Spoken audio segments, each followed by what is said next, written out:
திரு ஆரூர் என்று அழைக்கப்படக்கூடிய ஆரூர் அழகனை பற்றி இன்னைக்கு பார்க்கலாம் வாங்க.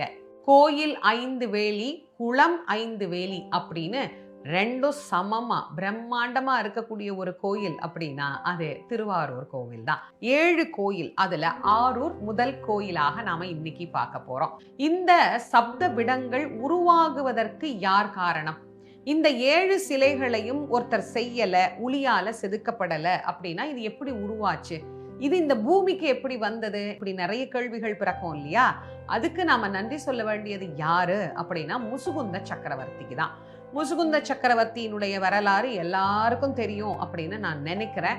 ஒரு முறை என்ன பண்றார், தேவலோகம் போறார். அங்கே தேவேந்திரன் தான் வணங்கும் கடவுளாக, இறைவனுடைய அருட்கொடையாக, சிவபெருமான் தனக்கு தந்த பெரும் பரிசாக, இந்த உலக மக்கள் எல்லோரும் விரும்பி பார்க்கக்கூடிய சிவபெருமானின் ரூபத்துல ஒன்றாகிய சுவாமி, அம்பாள், முருகன் மூவரும் இணைந்து இருக்கக்கூடிய அந்த அழகான திருக்கோலம் சத்து சித்து ஆனந்தம், சச்சிதானந்த கோலத்தோடு இறைவன் காட்சி தருகின்ற சோமாஸ்கந்த வழிபாட்டை செய்து கொண்டிருந்தார்.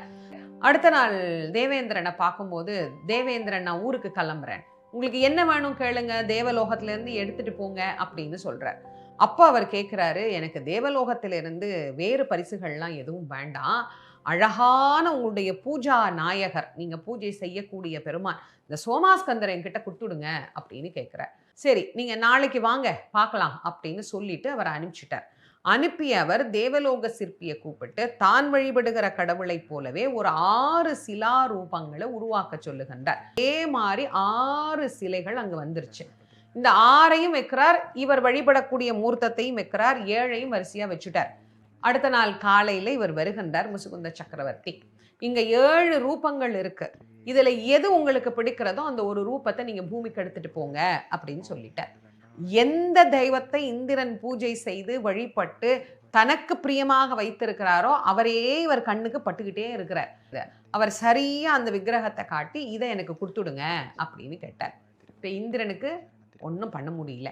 அப்பதான் தேவேந்திரன் என்ன பண்றார், இந்த பெருமான் பூமிக்கு போகணும் தான் இருக்கு, அதனால நீங்க இவரோட சேர்த்து இந்த 6 பேரையுமே எடுத்துட்டு போங்க, பூலோகத்துல எங்கெல்லாம் வைத்து வழிபட வேண்டும் என்று உங்களுக்கு தோன்றுகிறதோ அங்க வைத்து வழிபாடு பண்ணுங்கன்னு சொல்லி அனுப்பிச்சுடுற. இப்படி பூலோகத்துக்கு முசுகுந்த சக்கரவர்த்தியினால் கொண்டு வரப்பட்ட அந்த 7 விக்கிரகங்கள்ல பிரதானமாக இந்திரன் வழிபட்டார் பார்த்தீங்களா, அந்த விக்கிரகத்தை முதல்ல கொண்டு வந்து ஆரூர் திருத்தலத்துல வைத்து வழிபாடு செய்கின்றார். இன்னைக்கும் நம்ம பார்க்கக்கூடிய இந்த ரூபம் தேவேந்திரனால் வழிபட்ட ரூபம். என்ன அழகான ரூபம்!